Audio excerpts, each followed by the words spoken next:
are here today to talk about how to run your public adjusting business like clockwork. Now, I picked this topic February or March or something like that. Um, and as it so turns out, right now, I'm actually in a clockworking course. And we'll get into that a little bit.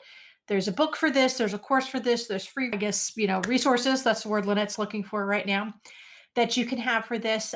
It's not my proprietary information, but you'll see that going forward. But what I do is I talk about this clockwork methodology. So if you've ever come from corporate, anything like Six Sigma or Lean Six Sigma, best practices, anything like that, it's kind of the small business version of that. So, we don't need all the bells and whistles and bureaucracy of a Six Sigma, but we need help running our small businesses. So clockwork is the answer for that. All right, the three things that I want to talk about today, and the idea of clockworking your business is ginormous. Doesn't happen overnight, and we kind of really are living in the age of instant gratification about we want to just make our minds up about something and then click and have it done. I am currently going through about halfway through the process of clockworking ClaimWizard. So I'm going to use ourselves as an example, a bit going down through the road. I've read the book, I have the ebook, I have the Kindle, I have everything for clockworking because it is such an amazing process. And you don't need anything other than the free resources or maybe a $15 book. It's really not that difficult to get into. But what we're going to talk about today are just three tips of the iceberg that have to do with clockworking your business that really give you and on their own, they will be completely worth doing and catapult your business forward with being able to run autonomously without you. So that's kind of what we're going at for with this. But even if you're not like the owner of the company and you want to kind of systematize your own particular role, you can do that. I help clients with ClaimWizard systematize and actually turn their core business process of adjusting claims into a clockwork system. Although I never knew it was a clockwork system, but I come from corporate and project management. So it would make sense that a lot of those Six Sigma, even though I followed a different, project management methodology, a lot of those features and habits of mine would come over into public adjusting. That's really how to run a claim is what I work on. I also help the businesses, but this is going to be where you're going to be able to help yourself. One of the things that I find is really, really important in the public adjusting industry is how to find your core offering of what your business is and how you can support that core offering. Now, everybody may say, well, I'm a public adjuster, I adjust claims. Way too broad. Your competition is everybody when we talk about that. So we're going to dive into that and help you figure out your niche. I always say the riches are in the niches. So that's kind of where that goes. Next, we're going to do a top level assessment of how you can delegate tasks and have them run on their own. This part, I cannot even stress to you what a game changer this is. I swore up and down in my own business that there were some things that lived in my head. Only I knew them. No one else could take it away from me. No one could make those decisions. All of these things, this ego thing that we feed ourselves, that we're the absolute best and nobody else can do it.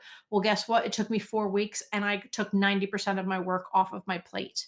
And now I do the really good, meaningful $100 work in my company rather than things that are $10 or $1. If you know what I'm talking about, we have a webinar on that, how to set your value.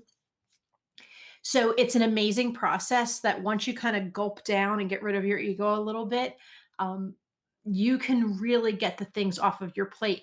But it's great saying you should be delegating out and transferring tasks to other people. But how do you transfer the brain cells in your brain into somebody else's brain or into somebody that you've never even met that your company hires? So we're going to talk about that next. And then I talk about taking a 4-week vacation from your business, although COVID be damned, we can't go anywhere.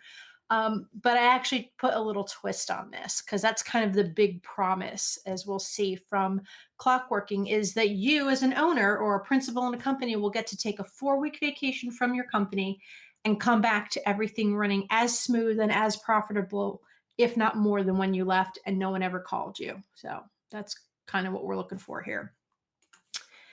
Okay.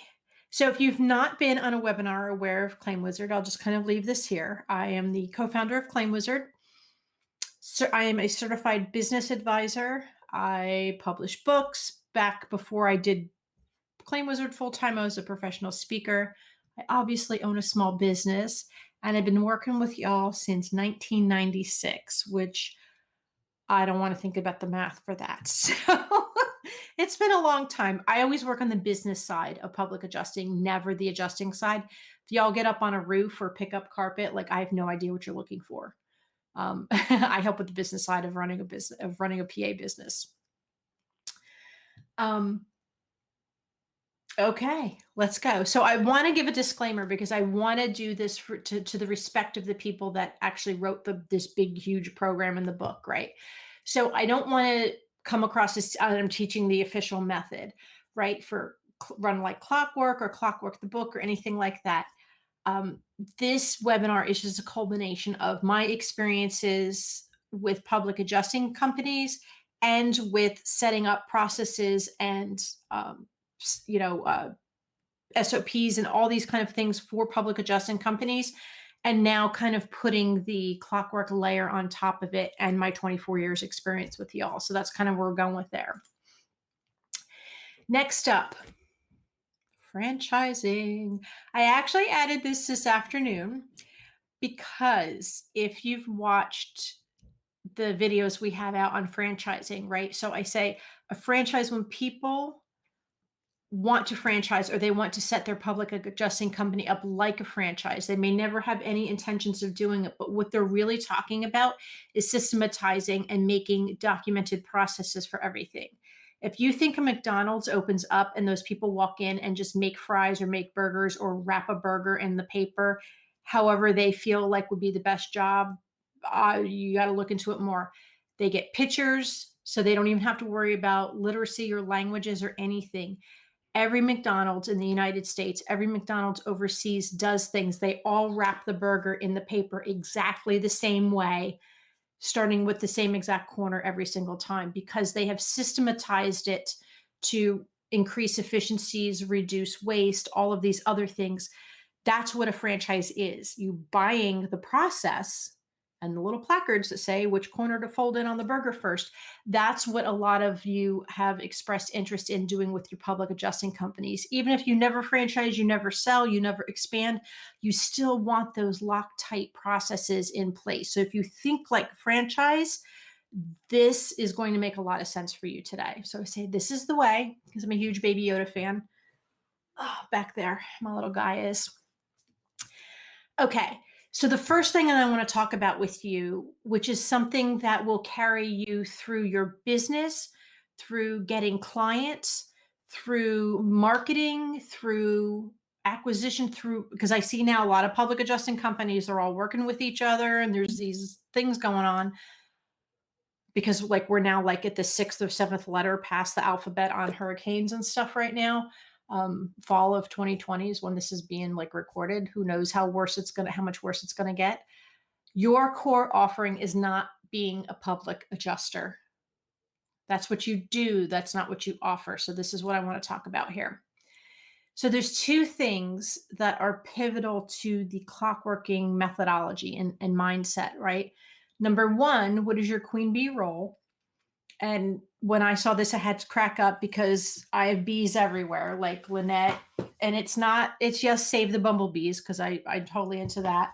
Mouse pads, everything, back of my chair, everything is a bee. My phone is named Queen Bee, the whole thing, right? But Queen Bee role.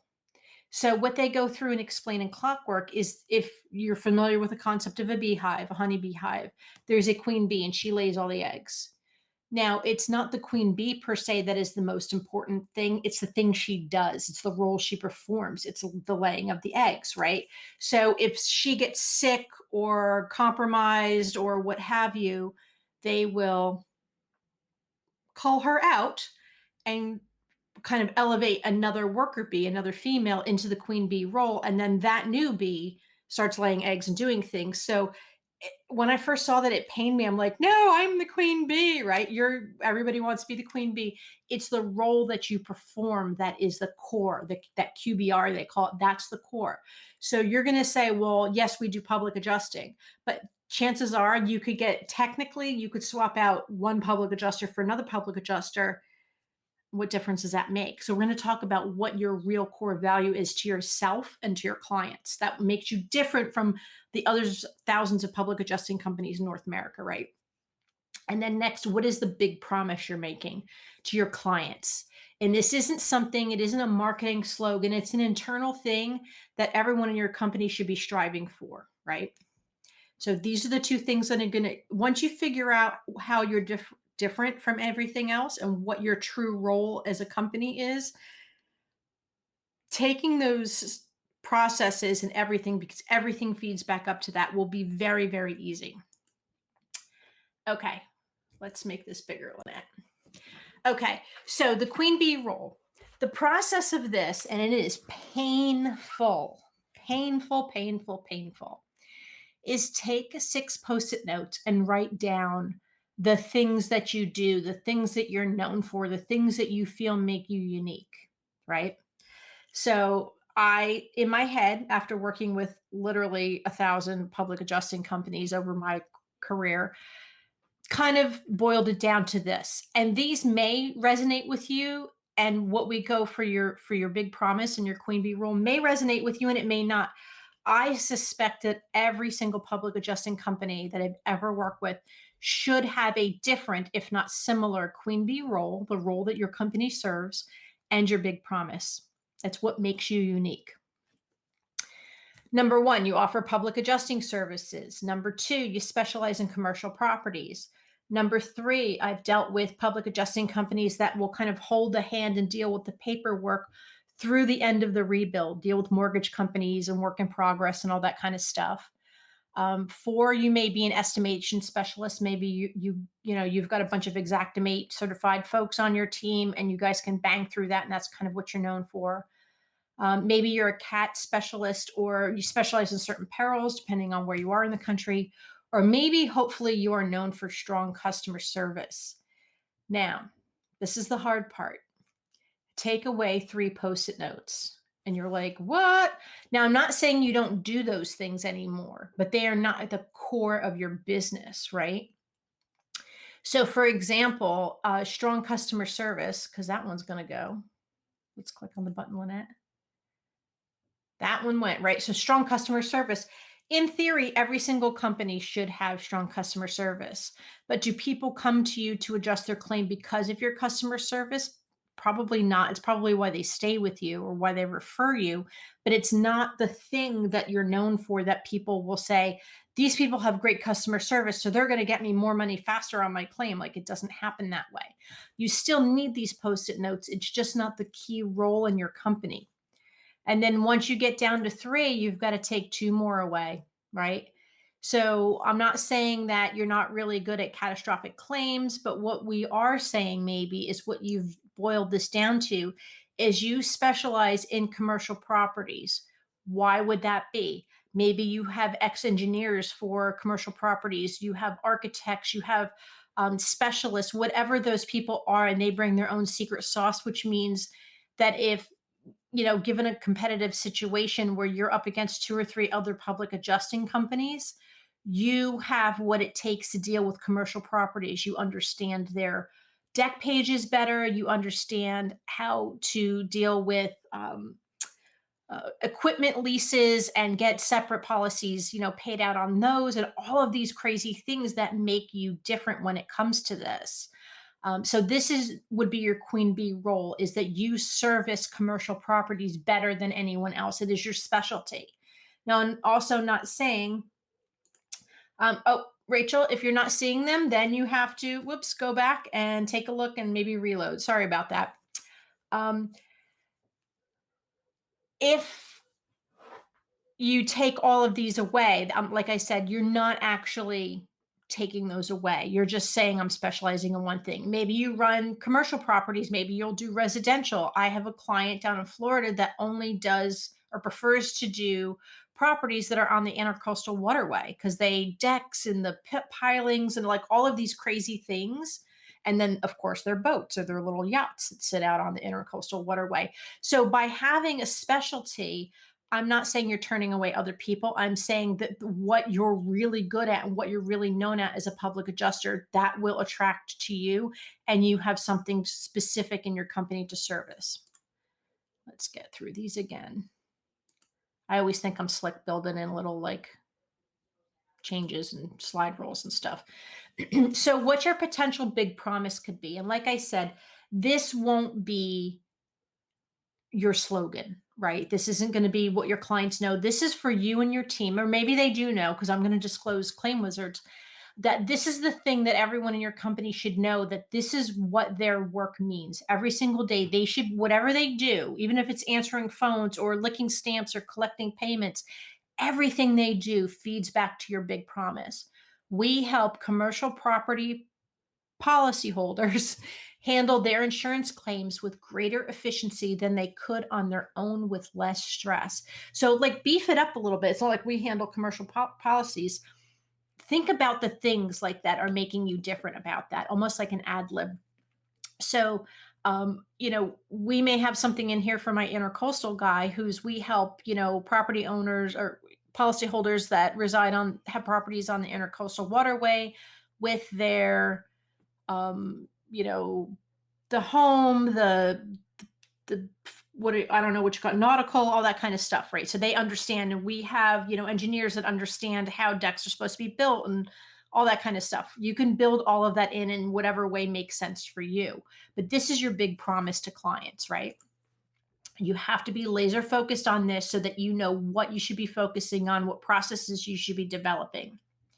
So for ClaimWizard, I will disclose this.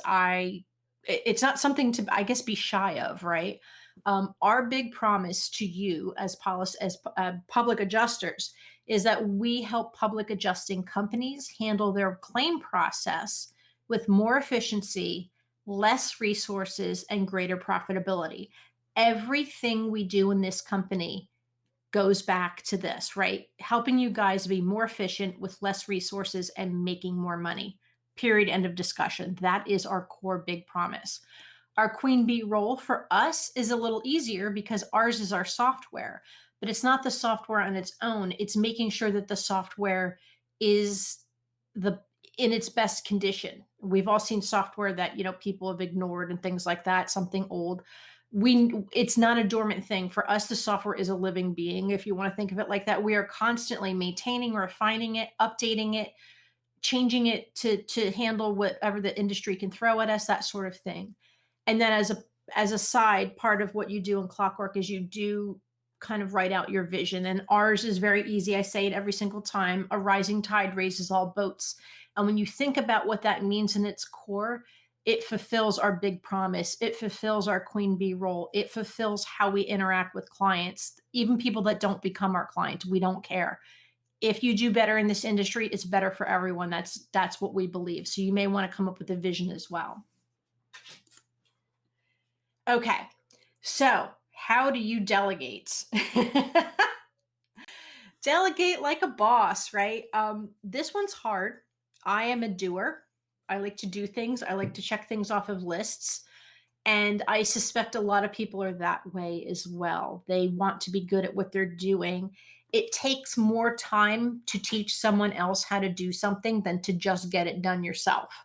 If that sounds familiar, let me know in the comments. If that doesn't sound familiar to you, I need to know your secret because I don't know what it is except for learning how to document processes and schlep them off to the people that do it better than me, right? So that's what we're going to talk about in this section, how to delegate by properly documenting. And I love the concept of SOPs, right? A standard operating procedure.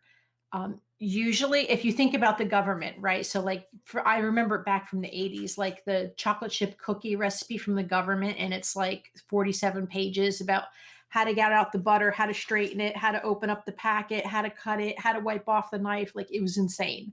No.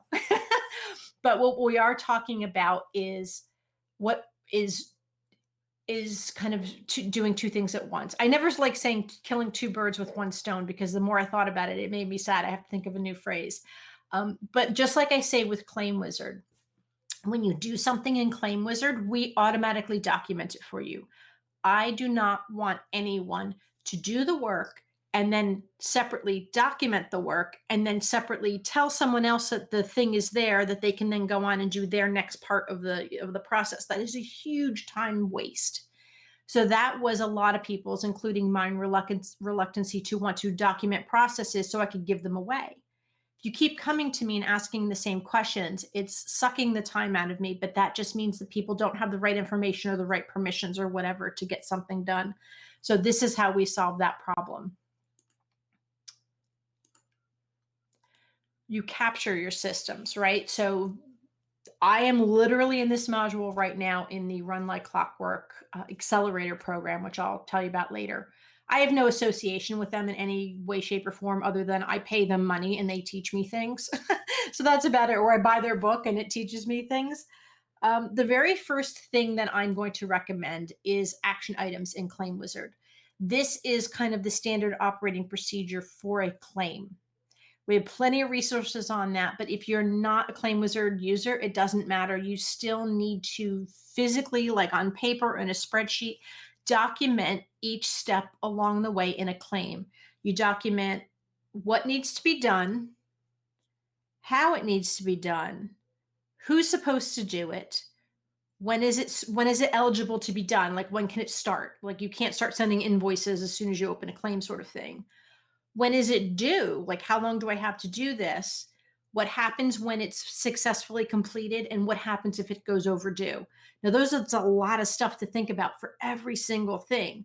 On average, I'm seeing most claims are running anywhere between 20 and 30 action items, and they're high level, with a couple little parts dug in a little deeper. So, think of the 20,000 foot view instead of the nitty gritty. One action item says, open a folder. The second one says change the name. The third one says save the name. Like too granular. So action items, if you implement action items in your company, I'd say you're probably 70% of the way done with this entire process. Done. Wipe your hands, you're good. The next thing is to actually capture the system. So if you're trying to show someone how to run payroll or make a template in ClaimWizard or make an automatic payment through your bank, on anything you can kind of do on the computer, even if it's physical, we can capture that system. Two of my favorite programs for that, one is called Loom, and it's like a plugin that goes on your computer that you can screen record and then save up to their cloud, and your team can have access to it. Or a product I use called Snagit, which is the same concept, except for you put the file where you want it. And I'm going to show you an example of that and how easy it is in just a minute.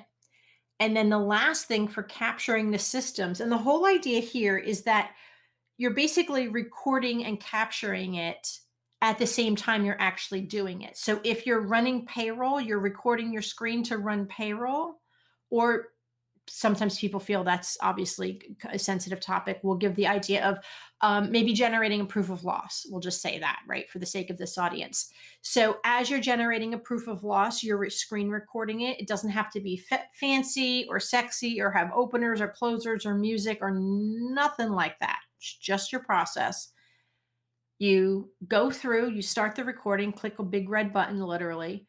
Go through, generate your proof of loss. If you're recording it as video, you can talk, say, here's what I'm doing. I'm opening this. This is the button. Real simple. Save it, and you're done. You've generated your proof of loss at the exact same time you've captured your system. Name the file, upload it to your shared drive, and you're done. Anyone needs to know how to run a proof of loss, they can go in there and say, oh, here's proof of loss, and they can watch it, and they can watch it 100 million times. I have to laugh because, well, 2 of our 6 team, no, 3, including me, 3 of our team of the 6 are currently clockworking. Dave, the other co-founder, being one of them who is not currently clockworking, but he understands the process right now. Today, for the life of me, I could not remember how to push through to change something in our credit card billing system. And I've done it a million times and I don't remember. And it's just like one of those things that my brain blocks out. So he comes down here to help me. He tells me to record it for myself later on. So when Lynette's brain derps out, that she can remember it. And that's what I did. I literally made the process of me updating a credit card for myself. It doesn't have to be for other people. If it's something you don't do often, even though I do this all the time, record it for yourself, because someday you may have somebody else to do that process for you and they can watch your video, understand how to do it. If the process changes, if they find an improvement, guess what? They own it. They re-record that, archive out the old one, re-record the new way of generating proof of loss, and upload it so anybody else that needs to do it understands the new way. So that's pretty much the system that you're going to want to do with that. And then ACDC is something that they talk about in the clockworking system. So basically, any process that you run in your company will, and we haven't found an exception for this yet, run in one of these 4 places: attracting clients, converting, so that's marketing, right? Converting, which would be maybe sales. Delivering for you guys would be the entire claim process, and collecting, which is check exchanges, getting your fees, dispersing your money within your team, things like that. So everything in your business life cycle should fit in this ACDC analogy, I guess. So as you record these processes, what is it? So if we're recording a proof of loss, how to generate one, where do you think it goes? Deliver, right? If you're talking about getting contracts signed and that kind of things, it's probably under convert.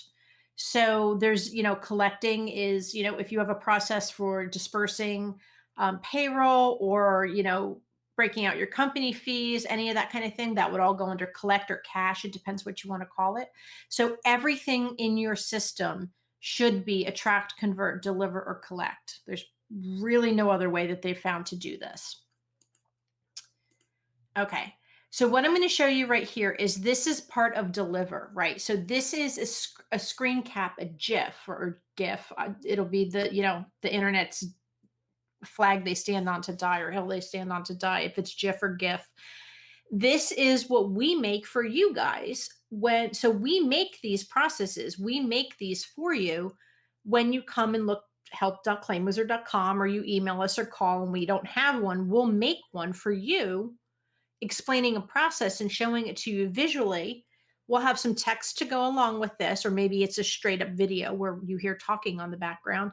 But anytime you need it, it's there. You can share it with team members, all of that. So exactly what we do for our help desk is exactly what you should do internally. This is right here is showing you how to upload a template, a document template to ClaimWizard. If you have in this example, and it will loop, it's a GIF, so it's just a file, and it doesn't have, everybody's seen memes and stuff, like, it doesn't have sound. It's just a video, basically a video with no sound that loops, right? And I captured it off of my screen. So if you have a document, a Word document that has the template codes in there, the fields, this is what you do. You're basically going here, you're opening up your admin section, you're going to document templates, you're dragging over your document. You'll see you drag it here, it goes blue, renaming it company, you can test it, save it, etc. So I didn't want to necessarily make this a video because I had text to accompany it. So you can do that. Do this, click the next thing. But sometimes visuals work for people and sometimes text works for people. So I personally do both because our clients like everything. Your team may say, hey, videos are cool, or these little GIFs are fine. They can follow your mouse around or whatever, and it keeps looping. So they can watch it forever until it finally clicks in their head, or they need a reminder. Maybe you need to prepare a claim for pre-litigation, and that's not something you do very often. Make a 5-minute little video or a couple 1-minute videos to say, click on this button, click on these options, save it, email it to the attorney. with this cover letter on it or something. But by them seeing it visually, they don't have to call you or text you. Well, which cover letter did you want for the attorney? And what should I say in it? And what information do we need to send them? As you're prepping a file for litigation, you record it, save it, put it in your ACDC. For that, I would probably actually say it belongs under D for deliver. And then whenever someone wants it, they just look in your library of files and they watch the little video and they're done with it. It works so well. It works very well, in my opinion, in video format because you can be talking through a process that you think is only in your head. Oh, I'm choosing, there's 3 options. I chose option number 2 because X, Y, and Z. And then you go on because then people learn what your decision, why you're making a certain decision. And that kind of leads me into the next capturing system I'm going to show you. So doing things like this is very easy if you just want to show them how to do a thing, right? But if you want to teach your staff how to make a decision without you, that's where decision trees come into play. And it's a boring old, I guess, spreadsheet, flow chart. I don't know. Lynette doesn't do the graphics so well. So I kind of made it like this and I mocked up one example from Clockwork and one that I made. So this is a pretty typical question, right? So somebody answers your phone and they say, the client's not happy. What do I do? Right? So maybe the client's not happy because their check didn't come in the mail yet, or the estimate's not done yet, or whatever the reason is, right? Your person can open up their claim, look at it, see what the notes say. If that person, can you get them on the same page with you? Okay. I'm sorry, ma'am, we haven't gotten the check from the carrier yet. It generally takes 30 days and it's been 5. Do you understand that? Are you happy with that? Whatever, like, we're sorry that, like you'll see under here. Oh, okay. We understand. We didn't know it took 30 days for the carrier to get the check. So now you're on the yes side. We're okay. We're on the same page. Call or send a response to the client. I always recommend this because just talking on the phone and diffusing them, they may forget that, but if they have it in writing, you've also kind of proved that you've diffused the situation, so they can't come back and say, but you didn't help me. Like, it's in writing. We love that part. And here the recommendation is to take ownership, but don't be over apologetic for the miscommunication. Chances are you told them right up front in their welcome letter, like, hey, when we get the check from the carrier, it could take up to 30 days or 45 days. And then from there, it may go to the insurance or to the mortgage company. But when there's money really close, they get really fidgety and they forget those things. So don't apologize like it's your fault, but just be kind of thing. So, and then lay out the expectations with a commitment to delight them, right? Well, oh, thank you. I put a note on your file. As soon as we get that check, we are going to call you right away. You'll be top of our list, 9 o'clock in the morning. Like that. Now your receptionist understands what to do with somebody that's ticked off. And now what do they do if they can't calm them down, if they're not happy, if they, for the lack of a better term, they Karen on you and want to see their manager, right? Kind of thing. Escalate it. Always, in this example, to your person, send an email to the client and send an email to, say, the boss or the adjuster saying, hey, we understand, client, you're having a problem. Here, you can talk to Justin. Justin's going to help you out for now. If you need anything else outside of this issue, please contact us. Now your receptionist knows exactly what to do when they get a nasty client on the phone and not automatically pop it over to you. And then you're tracking down your adjusters and back and forth, and the client's getting more pissed off, all for the adjuster to say, remember we told you to take 30 days? And they're like, oh yeah, I forgot about that. A lot of escalation, a lot of communication for nothing. If you give someone this decision tree, they're going to know exactly what to do. They're going to know how to get these things out of your brain, right, into this. If it changes, if you have a different process, you just update the decision tree, replace the old one, and then they can go back to it. Now, something else that just happened to me this morning as we were talking about is we had a situation where a client got the check. It is not fully endorsed, and the client is sitting on it, right? The client's not giving it to the adjuster to sign or from there to get to the mortgage company or what have you. So that money's sitting there, and apparently they don't care. So here is the decision tree for that. The client's not cashing the carrier check, and or they're not paying the fee, right? So let's think about this. Is the check fully endorsed? Yes, no, or partially endorsed? Because it doesn't always have to be a yes, no answer. So if the check is fully endorsed and you gave a fully endorsed check to your client and they took the money for the hole in their roof and they bought a handbag, you're not going to do that again. I'm just going to tell you, you're not going to do that again.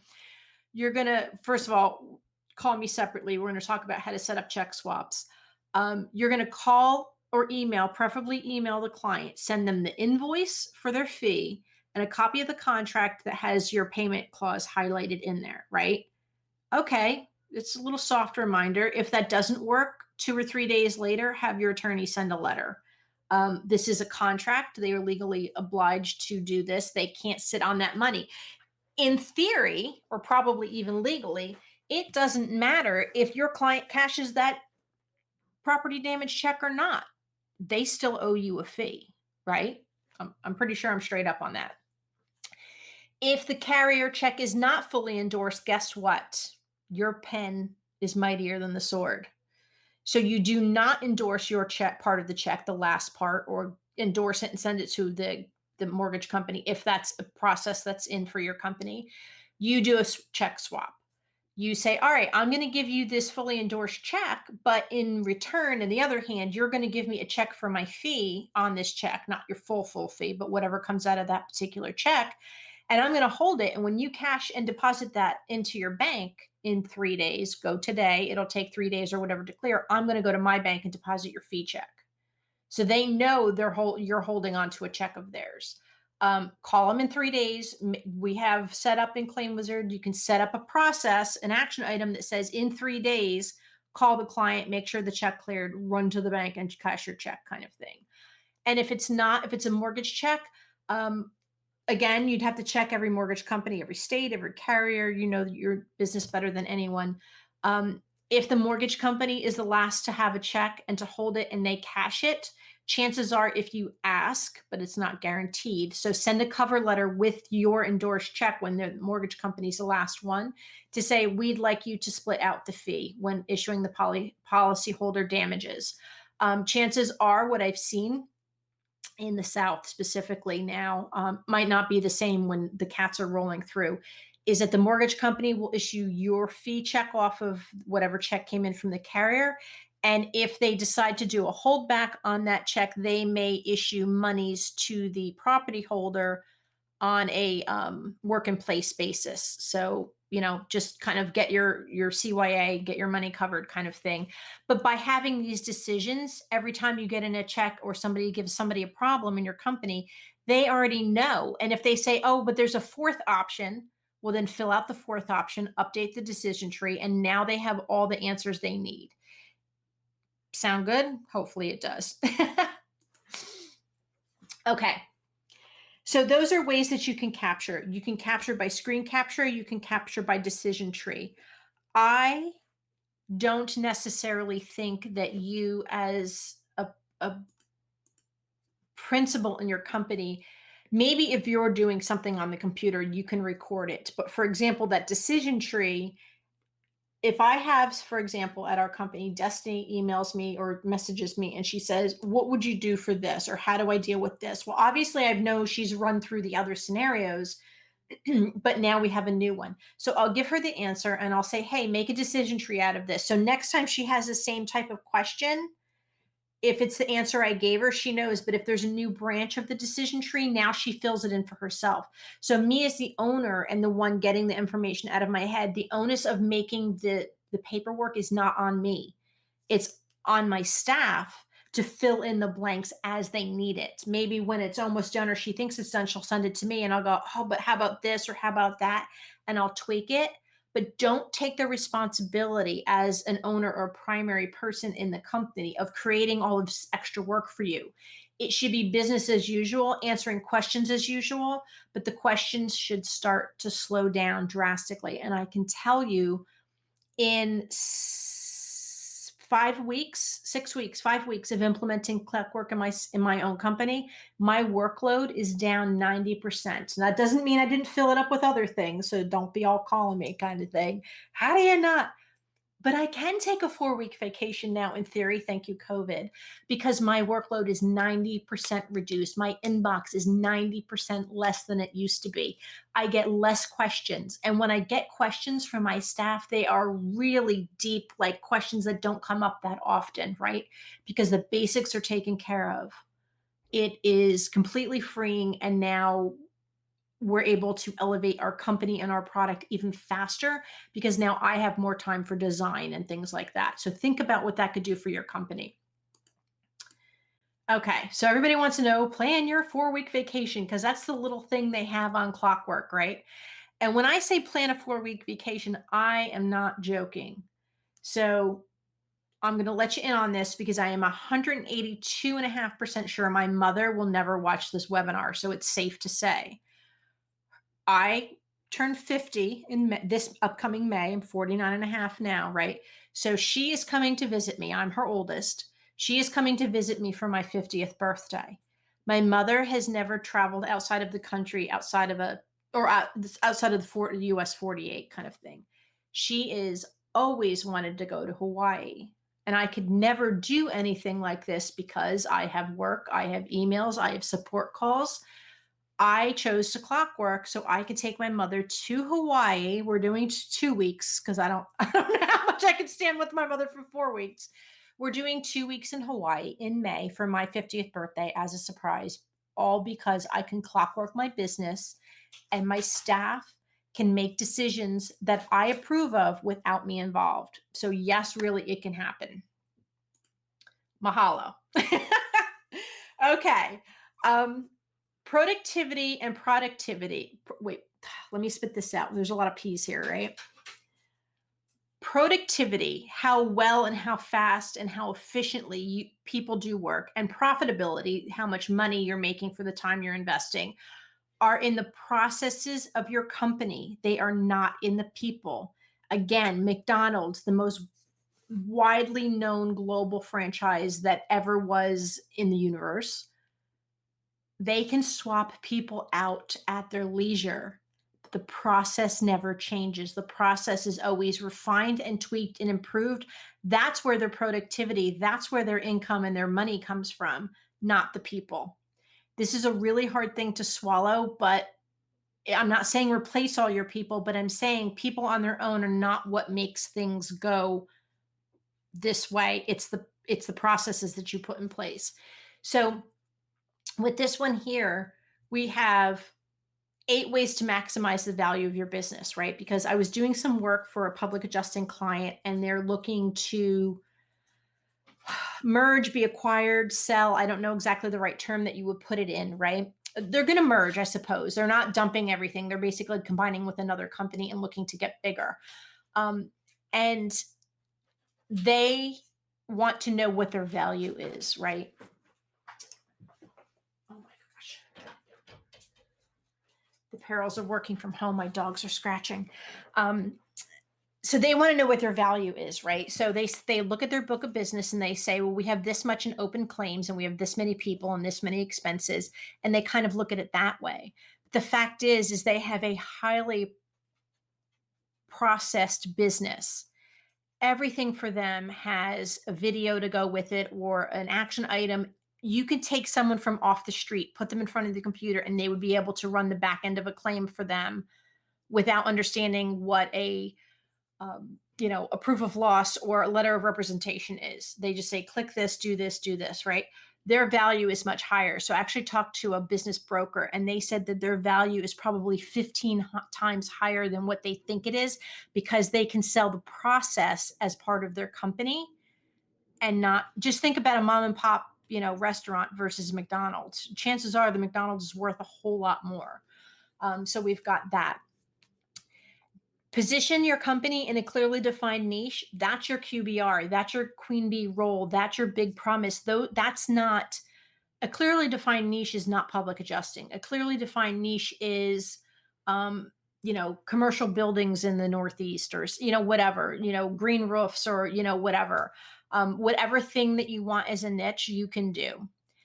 Next is they coach their teams to run the business without them. Ding, ding, ding. Hello, Clockwork. This is it. And I'm not saying you don't have to get out of the business, although I do know a lot of people that have what I call one foot on the golf course.